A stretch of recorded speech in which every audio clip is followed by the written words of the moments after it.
할렐루야. 제가 지난번에 세미나 가서 서울에 있는 목사님한테 이야기 들으니까 서울 사람들도 이렇게 인사하는 걸 좋아한다 그러더라고요. 이렇게 해서 옆에 계신 분들하고 우리 서울식으로 한번 인사하겠습니다. 사랑합니다.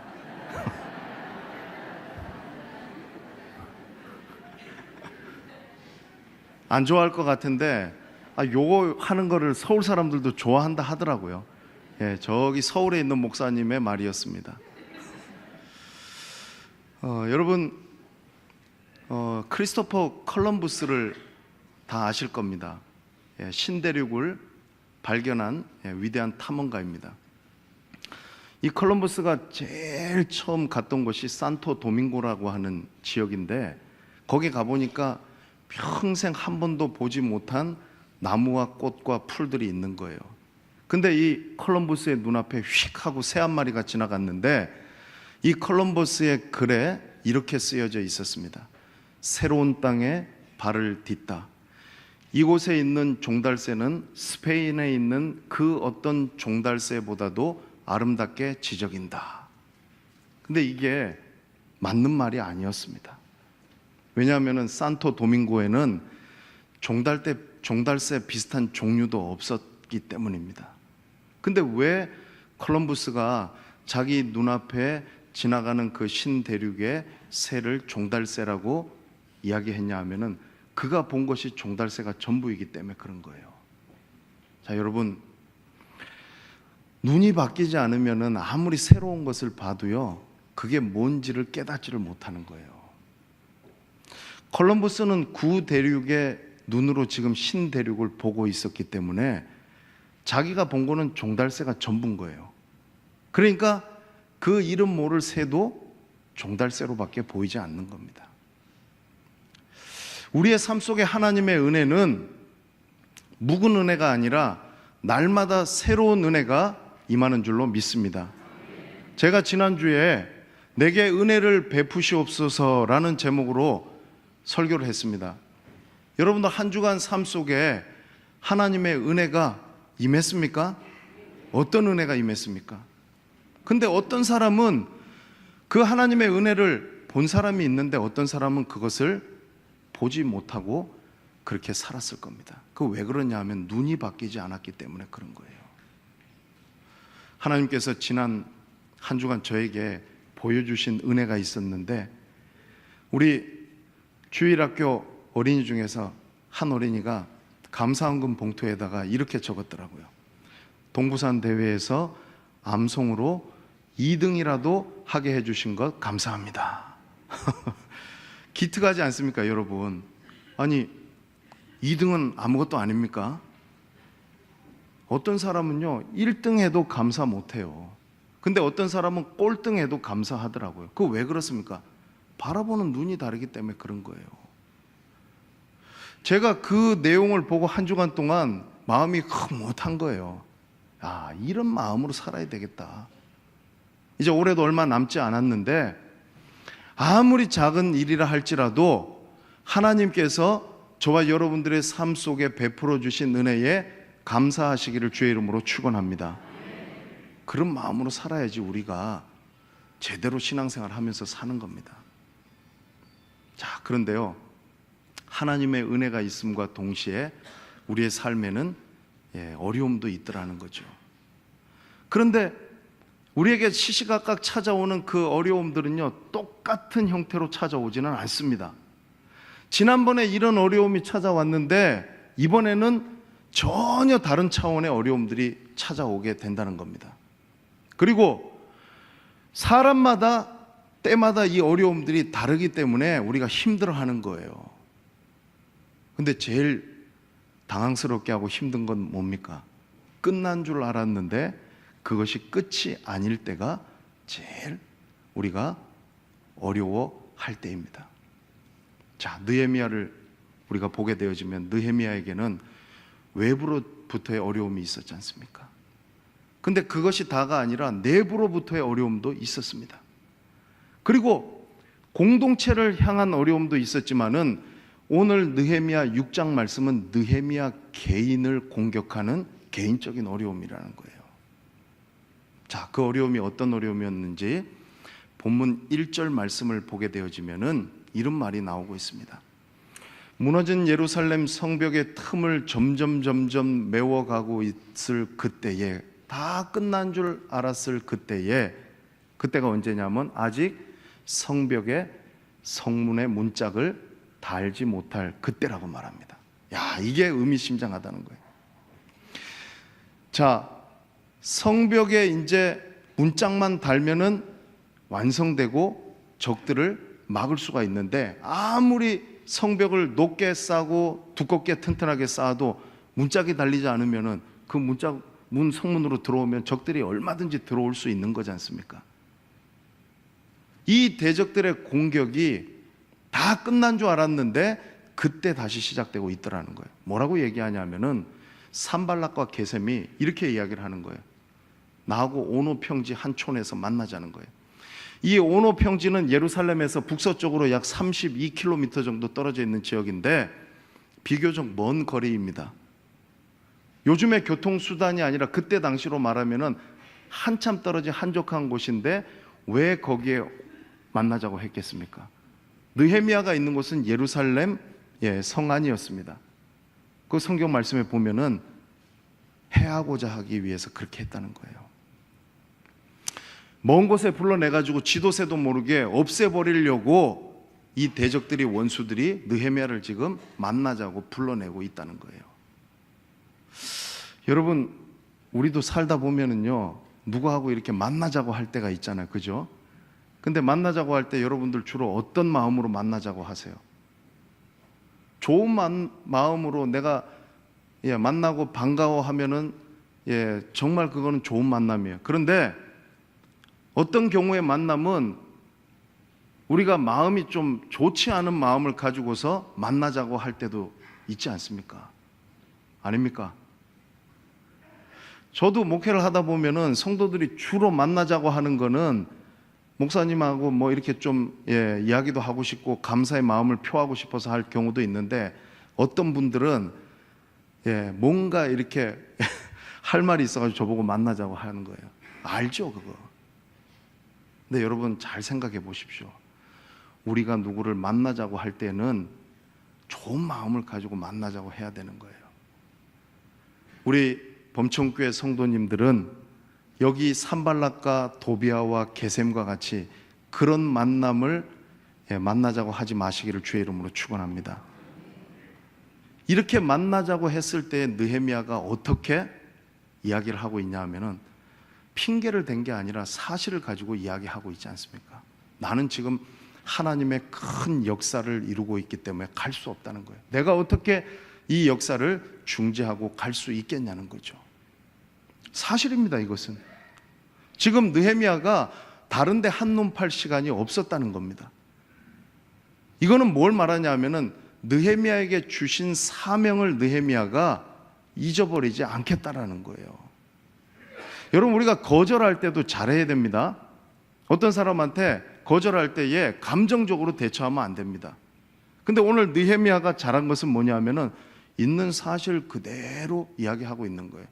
거절하는데도 지혜가 필요하더라는 거죠. 자, 그랬더니요, 이 대적들이 한 번만에 끝난 것이 아니라 무려 4절 말씀에 보니까 4번이나 똑같이 와서 계속 만나자고 이야기하는 거예요. 여러분, 지난 토비세 때 제가 삼손에 대해서 설교하면서 무슨 말씀을 드렸냐면, 들릴라가 삼손을 유혹하기 위해서 한 번 해보니까 삼손이 안 넘어오니까 끝. 그게 아니더라는 거죠. 계속해서 3번 계속 조르는 거예요. 삼손의 마음이 번민하여 죽을 지경일 정도로 계속 그렇게 가서 유혹을 하고 있는 겁니다. 우리 예수님도 금식하시고 광야에서 줄이셨을 때에 사탄이 몇 번 시험했습니까? 3번 시험하지 않았습니까? 처음 듣는 소리입니까? 아니죠. 뭘 말하냐면 끈질기고 집요하게 공격한다는 겁니다. 그걸 우리가 좀 알 필요가 있다는 거예요. 이 느헤미야가 흔들리질 않았습니다. 왜? 하나님이 주신 사명이 자기에게 있기 때문에 그런 거예요.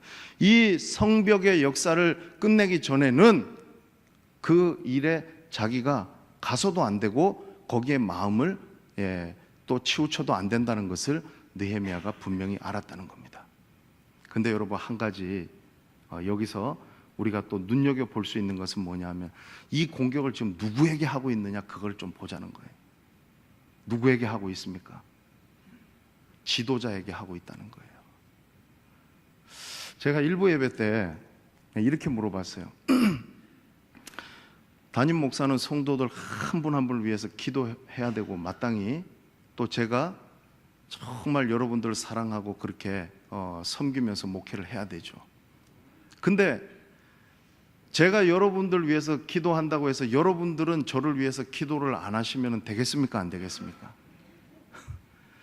이제 다음 주가 되면은 만 1년에서 하루 빠지는, 제가 이 교회 부임한 지 1년이 되는 날인데, 일부 예배 때 제가 이렇게 한번 물어봤어요. 여기 있는 제가 여러분들 보기에는 기도 안 해주셔도 그냥 알아서 스스로 잘 할 것처럼 보이십니까? 제가 얼마나 불쌍해 보입니까? 그랬더니 저쪽에 앉아있는 분이 아니요 이러더라고요.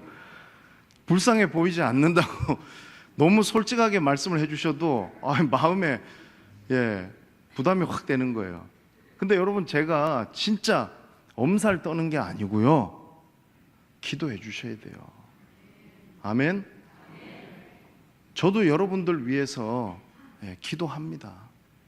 뭐 잘난 게 있습니까? 제가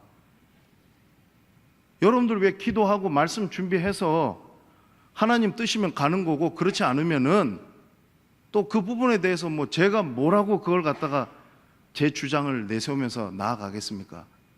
그런데 오늘 여기 느헤미야를 무려 4번이나 걸쳐서 공격했던 것을 보면서 이 시대에 사탄의 전략이 뭐겠습니까? 지도자를 집중 공략하는 거예요. 지도자가 무너지면은 그 교회는 무너지는 거예요. 오늘날 한국 교회 위기는 지도자들의 위기인 줄로 압니다. 여러분들이 기도해 주셔야 될 줄로 믿습니다. 여기 있는 여러분들 뭐 불쌍하게 안 보셔도 제가 뭐 더는 말씀 안 드리지만 기도가 필요합니다. 기도해 주시기를 주의 이름으로 축원합니다. 느헤미야가 이런 공격을 받았음에도 흔들리지 않으니까 결국에 최후의 마지막은 어떻게 공격을 하냐면, 5번째로 한 종자의 손에 편지를 들려 보냈는데 봉하지 않은 편지라는 거예요. 자, 편지를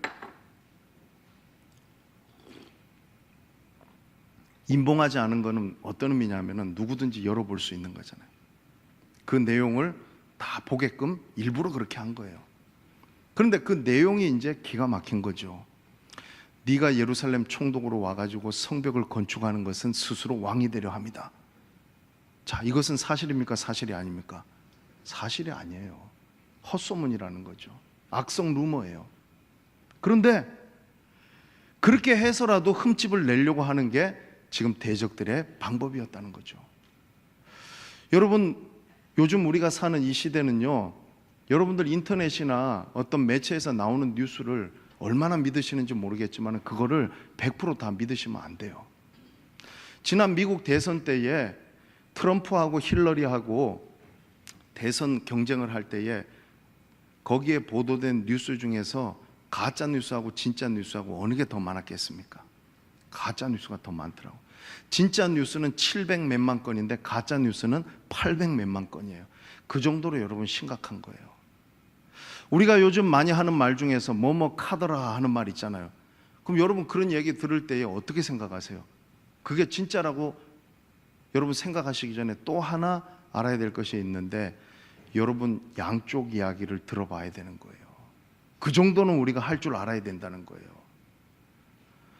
여러분, 우리가 사람을 죽일 때에 칼로 가서 사람을 찔러서 죽일 수도 있지만은요, 우리가 어떤 악성 댓글이나 아니면 헛소문을 내가지고 그 사람을요 죽일 수도 있는 거예요. 그래서 자살하는 사람들 많이 나오지 않습니까? 우리나라에 얼마 전에 240번 버스기사 아저씨 사건 다 기억하실 겁니다. 버스 정류장에 버스가 섰는데 아이가 내렸는데 출발해서 갔지 않습니까? 그런데 글이 카페에 올라왔는데 이 버스 기사 아저씨가 아주 나쁜 사람으로 이렇게 매도가 되니까 모든 언론에서 마녀 사냥을 한 거예요. 근데 나중에 드러난 것은 뭐냐면 그 부모도 그렇게 의도하고 올린 게 아니었고 사실이 아니었다라는 겁니다. 그런데 그 버스 기사 아저씨는 자살까지 생각할 정도로, 죽음 문턱까지 갈 정도로 심각했다라는 거예요. 헛소문이 그렇게 여러분 사람 잡는 거라는 거예요. 느헤미야에게 지금 대적들이 사용하는 방법이 헛소문이라는 거죠. 왕이 되려고 하는 마음도 없는 느헤미야에게 네가 스스로 왕이 되려고 하는구나, 이렇게 이야기하면서 사람 잡는 소리 하는 거예요. 그리고 이 말이 아닥사스다 왕에게 귀에 들리면은 너는 이제 죽은 목숨이다, 그러니까 빨리 와라, 만나서 의논하자. 자, 이 정도 되면은 보통 사람 같으면은 응해야 되죠. 근데 느헤미야는 하나님을 경외하는 사람이었기 때문에 흔들리질 않더라고요. 뭐라고 말하냐면 8절 말씀에 보면 이것은 사실이 아니다, 너희 마음에서 지어낸 것이라고 정확하게 사실을 이야기해 주고 있더라는 겁니다. 그러면서 여러분, 느헤미야의 첫 번째 기도의 제목을 우리가 오늘 본문 말씀에서 발견할 수가 있습니다. 저를 한번 따라서 하겠습니다. 내 손을 힘있게 하옵소서. 9절 말씀에 나오는 이것이 느헤미야의 첫 번째 대적들의 헛소문을 대응하는 느헤미야의 방법입니다. 내 손을 힘있게 해달라는 거예요. 자, 여러분 손 있죠? 이 손은 뭘 의미합니까? 우리가 물건을 짚을 때도 이렇게 손으로 짚지 않습니까? 또 어떤 힘을 가할 때도 손으로 펀치를 날릴 수도 있습니다. 손은 성경에서 나오는 내용은 뭐냐면 의미는 힘과 권세를 상징한다는 거예요. 사람의 손도 힘을 나타내지만 하나님의 능하신 손도 하나님의 권세와 능력을 나타내는 줄로 믿습니다. 그래서 느헤미야가 기도하지 않습니까? 내 손에 힘 가지고 되는 게 아니라는 것을 아니까 하나님의 손으로 나를 붙들어 주시고 하나님이 나를 붙드실 때에 내 손을 힘있게 해달라고 그렇게 느헤미야가 기도하고 있습니다. 저와 여러분들도 하나님 앞에 그렇게 기도하시기를 주의 이름으로 축원합니다. 여러분, 우리는 사람의 중상모략을 당해낼 수가 없어요. 우리는 무너지지 않습니까? 여러분, 무슨 소리만 들어도 정신적으로도 흔들리고 육체적으로도 우리는 흔들릴 수밖에 없습니다. 그러나 하나님의 손이 우리를 붙드시고 하나님이 우리를 힘있게 하실 때 우리는 이기고 승리하게 될 줄 믿습니다. 이사야 40장 28절에서 31절 말씀에 보시면은 이렇게 말씀하십니다. 여러분, 피곤한 자에게 능력을 주시고 무능한 자에게 힘을 주시는 분이시라고 그랬어요. 그래서 하나님의 능하신 손이 붙드는 사람은 독수리의 날개치며 올라감 같을 것이라고 말씀하셨습니다. 그래서 달려가도 피곤치 아니하며 다른 박질하 해도 곤비치 아니하는 그 역사가 하나님의 손에 붙들림 받는 사람에게 주시는 축복이라고 말씀하고 있습니다. 여러분, 독수리 같다라는 이 표현이요, 굉장히 참 의미심장한 것 같아요.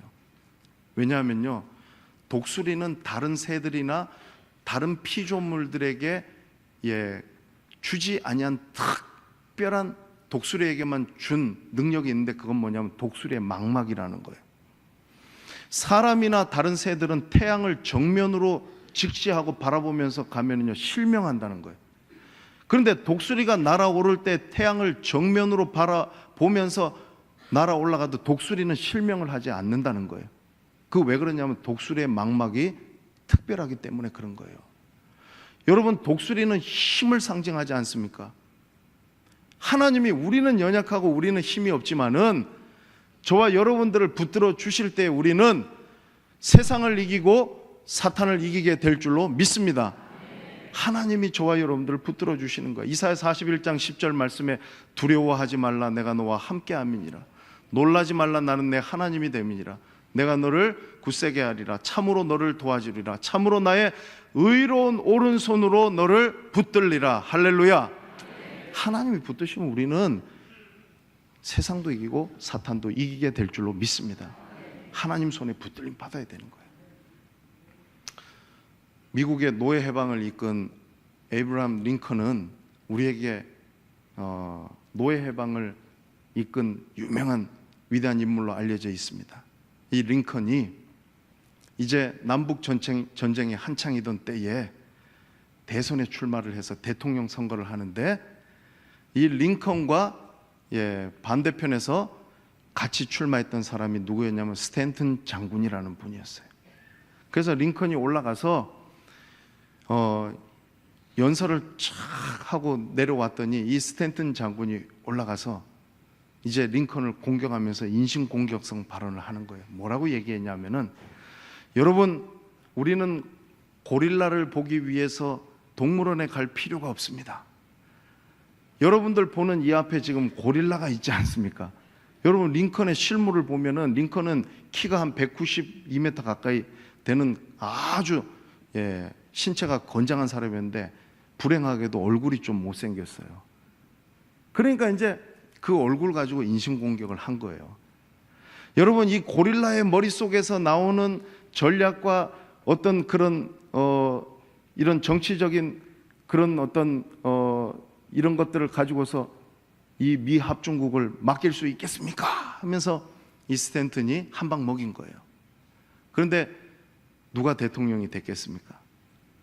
링컨이 대통령이 된 거예요. 왜냐하면요, 링컨은 하나님 앞에 기도하는 사람이었거든요. 하나님 말씀을 사랑하는 사람이었거든요. 그러니까 결국에는 우리 느헤미야서 말씀을 보면은 자주 나오는 표현인데, 그게 뭐냐면은 보이지 않는 배후에서 하나님의 손이 느헤미야를 다 붙들고 계신 거예요.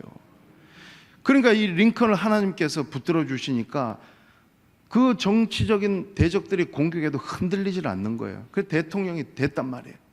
그래서 내각을 발표하는 때에 기자들이 딱 가서 깜짝 놀란 거예요. 왜? 링컨이 그 스탠튼 장군을 국무장관에 등용을 시킨 거예요. 그러니까 많은 기자들이 링컨에게 물어봤습니다. 아니, 당신은 어떻게, 당신을 이렇게 공격하고 정치적으로 반대편에 있던 사람인데 이런 사람을 이 자리에 앉힐 수 있느냐고 물었을 때 링컨이 한 말이 있습니다. 여러분, 이 스탠튼 장군보다도 우리 미국을 위하여서 전략과 전술이 더 뛰어난 사람이 있다고 한다면 나에게 추천해 주세요. 내가 그 사람 세우겠습니다. 이만한 사람이 없다는 거예요. 그런데 나중에 링컨이 암살자에게 총에 맞아서 죽지 않습니까? 그 잠들어 있는 관 앞에 나와서 무릎을 꿇고 애통해하면서 애도했던 사람이, 가장 애도했던 사람이 누구냐면 스탠튼 장군이었다는 거예요. 여러분, 제가 말씀드리려는 게 뭡니까? 하나님이 붙들고 있는 사람은요, 아무리 나를 대적하는 원수로 할지라도 그 사람을 품을 수 있는 아량을 갖게 될 줄로 믿습니다. 하나님이 지켜주시면은요, 누구든 당할 수 없기 때문에 그런 거예요. 그런 배짱을 가지고 사시기를 주의 이름으로 축원합니다. 느헤미야의 첫 번째 기도의 제목은 뭐냐면 내 손을 힘있게 해달라는 그런 기도였습니다. 자, 그런데요, 여기서 1회전이 끝났다고 한다면 얼마나 좋았겠습니까? 2회전이 기다리고 있는 거예요. 그 2회전은 더 황당한 일입니다. 간략히 말씀을 드리면은 이런 내용입니다. 이 느헤미야에게 가장 절친이었던 한 사람이 있었으니 그 사람이 선지자 스마야였습니다. 평소에도 스마야하고 같이 많은 부분에서 서로 이야기를 하면서 가깝게 잘 지냈는데 어느 날 갑자기 이 스마야가 두문불출하게 된 거예요. 그러니까 신방을 가게 된 거죠. 근데 그 자리에서 희한한 소리를 듣게 되는데 그게 뭐냐면 스마야가 느헤미야에게 이렇게 얘기하는 거예요. 하나님의 뜻인데 지금 성전에 가서 외소에, 성소입니다. 외소는 거기 들어가서 숨자는 거예요. 왜? 밤에 대적들이 와서 너를 죽일 것이라는 거죠. 얼핏 들으면은 되게 지금 느헤미야를 생각하면서 하는 말 같아요. 그런데 어지간한 사람 같으면 이 정도 이야기하면은 그 말에 넘어가야 됩니다. 그런데 느헤미야가 거기에 넘어가지를 않았습니다. 뭐라고 얘기하냐면 나 같은 사람이 어디 거기 가서 숨겠냐는 거죠. 우리가 얼핏 생각해도 느헤미야가 이 말을 듣고 숨으면은요 문제가 있습니다. 첫 번째는 뭐냐? 총독이 성벽 재건하는 공사를 하다가 자기만 살겠다고 가서 숨어버리면은 같이 일하던 모든 백성들 뭐라고 생각하겠습니까? 우리도 살아야 되겠다 그러고 그 역사를 중단하고 다 뿔뿔이 도망갈 거라는 거예요. 근데 느헤미야가 그렇게 하지 않았습니다. 두 번째는 뭐냐 하면은 느헤미야가 종교적으로 제사장 밖에 들어갈 수 없는 거기를 들어가게 되면은 하나님 앞에 범죄하는 거예요. 여러분, 구약시대에 우시아라고 하는 왕이 강성해져 가지고 힘이 생기니까 교만해졌어요. 제사장만 할 수 있는 분향하는 것을 자기가 하겠다고 가서 분향하다가 하나님 앞에 즉결 심판을 받았는데 문둥병이 발해가지고 죽을 때까지 격리돼서 사는 그런 일을 당한 사람이 우시아라는 거예요. 양쪽 어느 곳으로 봐도 느헤미야가 가면 안 되는 일이었다는 거죠. 그런데 그것을 어떻게 알 수 있었냐? 그게 중요한 겁니다. 저와 여러분들도 어떤 일에 있어서는 참 잘 판단하고 분별하는데 한 번 내가 잘못 판단하고 분별해가지고 큰 낭패를 당할 경우도 있다라는 거죠. 그런데 그것이 어디에서 나왔는지를 우리는 이미 알고 있습니다. 느헤미야는 하나님을 경외하는 사람이었습니다. 하나님 말씀을 통해서 그는 검증받고 기도를 통해서 비전을 얻어서 나왔기 때문에 지금 스마야가 이 말을 할 때에 인간적으로 생각하면서 거기에 응하지 않았다는 거예요. 그게 맞았다는 거죠. 그래서 나중에 느헤미야가 뭐라고 얘기하냐면은 뒤에 나오는 내용을 보니까 그게 맞았다는 증거가 뭐냐면 이것은 하나님께로부터 온 것이 아니라 스마야가 뇌물을 받고 그렇게 예언한 것이었다라는 거죠. 사랑하는 성도 여러분, 저와 여러분들도 우리 힘 가지고 우리 지혜 가지고 되는 부분들이 있지만은요, 때로는 어떠한 상황에서 우리가 가진 지혜와 능력 가지고 안 되는 부분에 꼭 우리가 필요한 것이 있는데 그게 뭐냐면은 영적인 통찰력인 줄로 믿습니다. 영적인 통찰력은 우리에게서 나오는 게 아니라 하나님께서 주시는 거예요. 12절 말씀해 보십시오. 시작하면서 한 단어가 나오는데 그 단어가 뭡니까? 깨달은즉이라는 말이에요. 깨닫는 은혜가 있기를 주의 이름으로 축원합니다. 깨달았다는 이 말은 뭐냐 하면은 히브리 말로 니카르라고 하는 이 말은요, 그냥 우리가 얼핏 알게 어쩌다 알게 된 그것이 아니라 면밀히 조사해보고 그것이 과연 그러한가를 확실히 알게 되는 것이 깨달은즉이라는 거예요. 여러분, 우리가 아무리 똑똑해도요 모든 것을 다 깨달을 수는 없는 거예요. 그런데 하나님을 경외하고 말씀과 기도로 검증받은 사람은요 깨닫는 은혜가 있는 줄로 믿습니다. 하나님이 다 깨닫게 하시는 거예요. 이거 말 들으면 안 되겠다는 거를요 우리가 똑똑해가지고 깨닫는 게 아니더라고요. 하나님이 딱 깨닫게 하시는 거예요. 그러니까 느헤미야가 이 말을 들을 뻔했는데 그렇게 하지 않은 것은 하나님이 깨닫게 하신 거예요. 느헤미야에게. 저와 여러분들도 그런 사람들이 될 수 있기를 주의 이름으로 축원합니다. 그리고 느헤미야의 두 번째 기도의 제목이 나오는데 느헤미야가 이렇게 기도하고 있습니다. 오늘 본문 14절 말씀입니다. 한번 저를 따라서 하겠습니다. 내 하나님이여, 나를 두렵게 하고자 한 자들의 소행을 기억하옵소서. 자, 이 표현 나오면 우리 익숙한 표현입니다. 5장 19절 말씀에 느헤미야가 하나님한테 기억해달라고 기도하잖아요. 뒷부분에 가면 이런 표현들 자주 나옵니다. 근데 여러분, 이거를 이렇게 이해하시면 안 됩니다. 하나님, 내가 지금 개인적으로 지금 원수 갖기를 원합니다. 나를 두렵게 한 저들을 하나님께서 100배, 1000배 다스려 주시옵소서. 그 기도가 아니잖아요, 여기서. 지난번에 느헤미야가 자기가 한 일을 기억해달라고 할 때 제가 뭐라고 말씀드렸습니까? 이 기억해달라는 말은 뭐냐면은 나는 여기까지 했으니까 그 다음은 하나님이 해주십시오, 그거라는 거예요. 오늘 여기도 그겁니다.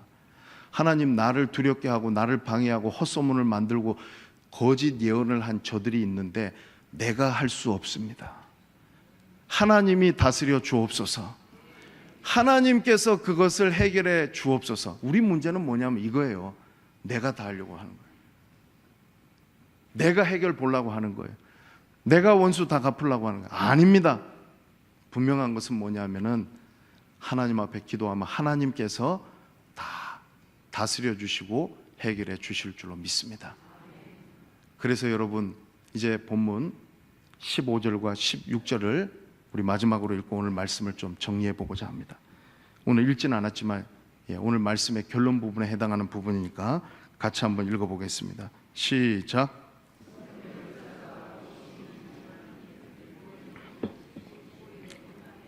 우리의 모든 대적과 주위에 있는 이방 족속들이 이를 듣고 다 두려워하여 크게 낙담하였으니 그들이 우리 하나님께서 이 역사를 이루신 것을 알미니라. 아멘.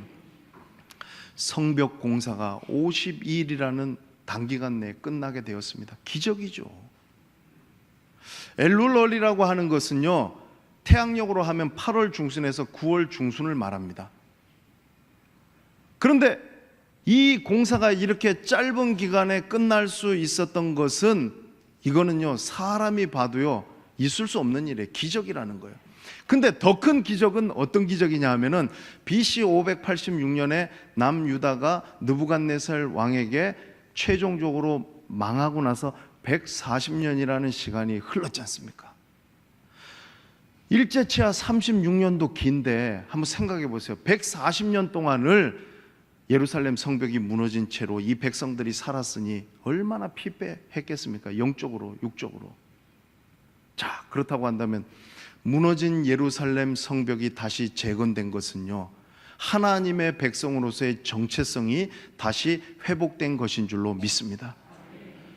여러분, 단순히 벽돌 몇 장 쌓은 그 일이 오늘 여기에 52일 만에 예루살렘 성벽이 재건됐다는 의미가 아니기 때문에 이 일이 하나님이 하신 일이라고 밖에 볼 수 없다는 거예요. 또 하나 하나님이 하신 일이라고 밖에 볼 수 없는 이유가 있었으니 그것이 뭐냐 하면 이 일을 보는 사람들이 어떻게 그들이 받아들이고 있었냐 하면은 두려워하고 낙담하게 됐다는 거예요. 저와 여러분이요, 우리가 무서워가지고 힘이 있어가지고 세상이 사탄이 우리를 두려워하는 게 아니더라고요. 저와 여러분이 하나님 손에 붙들림 받고 하나님 말씀대로 살고 우리가 기도하며 나아갈 때 하나님이 이김을 주시면요, 세상이 두려워하게 될 줄로 믿습니다. 세상은 그것을 보고 낙담하게 되어 있다라는 거예요. 오늘 그것을 15절에서 말씀해 주고 있지 않습니까? 이거는 여러분 사람이 할 수 있는 일이 아니라는 것을 여러분 그들이 보게 될 때 그들의 마음속에 두려움과 낙담의 마음이 찾아왔다는 거예요. 하나님이 주신 거잖아요. 사람들이 저와 여러분들을 아무리 우습게 봐도 저 사람 하나님이 붙들고 계시고 저 사람에게 일어난 일이 하나님이 하시는 일이라는 것을 그들이 보게 될 때 그들이 반드시 두려워하고 낙담하게 될 줄로 믿습니다. 그러면 여러분 어떻게 해야 됩니까? 우리가요, 어떤 일을 하고 난 다음에 꼭 사람이 하는 말이 있어요. 이거 누가 했냐는 거예요. 그리고 그 다음이 뭐냐면 이거 잘했냐 못했냐, 그걸 뭐라고 합니까? 이밸류에이션 한다 그러잖아요. 평가를 한다는 거예요. 근데 평가는요, 한 세 가지 측면에서 평가를 하잖아요. 남들이 나에 대해서 하는 평가가 있죠. 내가 나에 대해서 하는 평가가 있죠. 하나님이 나에게 대해서 하는 평가가 있다는 거예요. 그럼 여러분 어떤 평가가 제일 중요할까요? 하나님이 나에게 하는 평가예요. 사람은요 보통 이렇더라고요. 자기가 자기에 대해서 하는 평가는 후하게 점수를 줘요. 그런데 내가 남에게 대해서 하는 평가는 박하게 좀 이렇게 하는 경향이 있더라고요. 근데 그거 이렇든 저렇든 그보다 더 중요한 게 뭐냐, 하나님이 하시는 평가예요. 자, 느헤미야가 만약에 보십시오 여러분, 야, 느헤미야 총독은 대단하십니다. 어떻게 52일이라는 그 시간 동안에 이 일을 이룰 수 있습니까? 총독님 정말 대단하십니다. 이 사람들이 이렇게 평가할 수 있었습니다. 그런 사람들이 있었겠죠. 또 느헤미야 자신이 자기 자신에 대해서 이렇게 평가를 내릴 수도 있었죠. 나는 다른 총독들하고는 급이 달라. 나는 이 일을 이루어냈으니까 정말 나는 대단한 사람이야. 그런데 느헤미야는 거기에 전혀 관심이 없어. 오늘 본문 16절 말씀에 보면은요, 느헤미야가 이렇게 이야기하고 있는 거예요. 저를 한번 따라서 하겠습니다. 이 일은 하나님이 역사하셨습니다. 오늘 말씀의 제목입니다. 하나님이 하신 줄로 믿습니다. 느헤미야는요, 그거를 고백할 줄 알았다는 거예요. 저와 여러분들도 어떤 일을 하고 나서 그때 좀 이렇게 하나님하고 밀당하지 않았으면 좋겠습니다. 이건 내가 한 것 같은데 하나님에게 영광을 돌릴까? 아니면 내가 영광 받을까? 근데 여러분, 우리가 영광 다 받으면요, 하나님이 평가하실 때에 그래, 네 잘했다, 그럼 계속 잘해봐라, 그렇게 하면 안 되지 않습니까? 느헤미야처럼 하나님이 하셨습니다 라고 고백할 수 있는 그런 성숙된 저와 여러분들 되시기를 주의 이름으로 축원합니다. 지난주에 제가 이런 말씀을 드렸지 않습니까? 저 솔직한 제 마음을 좀 나눈 거예요. 우리가 은혜를 받았으면 교회나 성도가 그 은혜를 나만 고이고이 간직해서 우리가 요걸 잘 이렇게 우리끼리 누려야 되겠다 이렇게 생각하기보다는 그 은혜를 흘려보내고 좀 나누면 좋겠다. 그래서 제가 뭘 말씀을 드렸습니까? 연말이 되니까 많은 곳에서 후원해 달라고 하는 편지들이 옵니다. 그 이야기를 제가 하면서 사실 제가 참 다 도와드리고 싶은데 도와드리지 못하는 이 마음이 너무 참 힘이 듭니다. 고민입니다. 그 이야기를 나눴는데 오후 예배 마치고 나서 저 바깥에서 인사하는데 어느 분이 저한테 다가오시더니 목사님, 오늘 말씀 듣는 중에 하나님이 마음에 감동을 주시는데 제가 부족하지만은 한 군데는 좀 한번 시작해 보겠습니다. 그래서 제가 그분에게 하나 해결했습니다. 한 교회를 맡겨드렸어요. 자, 그런데 그거를 말씀드리려고 하는 게 아니라 이제부터가 중요한 거예요. 제 마음속에 야, 내가 지난주에 설교 잘했구나. 야, 이 설교를 이렇게 했더니 이 설교 듣는 분 중에서 이렇게 반응을 하고 나오니까 다음 주에 내가 더 그럴싸하게 설교를 하면 한 3명 나오겠구나, 그 이상 나오겠구나, 이 마음 먹었으면 저는요 하나님 앞에 천벌을 받을 사람이에요. 전혀 그렇지 않습니다. 하나님이 하신 줄로 믿습니다. 그분의 마음을 감동시키신 분도 하나님이신 줄로 믿습니다. 기도하는 느헤미야의 마음을 감동시키신 분도 하나님이신 줄로 믿습니다. 유다 백성들의 마음도 감동시키신 분이 하나님인 줄로 믿습니다. 저와 여러분들의 마음을 감동시키시는 분도 하나님이신 줄로 믿습니다. 그렇다고 한다면은 누가 한 겁니까? 누가? 제가 한 겁니까? 여러분이 한 겁니까? 한번 대답해 보겠습니다. 누가 하셨습니까? 하나님이 역사하셨다는 거예요. 우리가 그렇게만 고백할 수 있다고 한다면은 하나님께서 우리의 삶 속에 놀라운 하나님의 은혜의 역사를 더 많이 일으켜 주실 줄로 믿습니다. 이번 한 주간 동안 이제 남은 올 한 해 동안 살아가면서 여러분들 개인적으로나 가정적으로나 우리 교회적으로나 우리 이제 누가 했냐고 따지지 맙시다. 나에 대해서 평가하고 다른 사람에게 평가하고 그거 우리 자꾸 가지고서 왈가왈부하지 맙시다. 이 일은 하나님의 일은 하나님께서 하셨습니다 라고 고백함으로 주님 앞에 영광 돌릴 수 있는 저와 여러분들 다 될 수 있기를 주의 이름으로 축원합니다.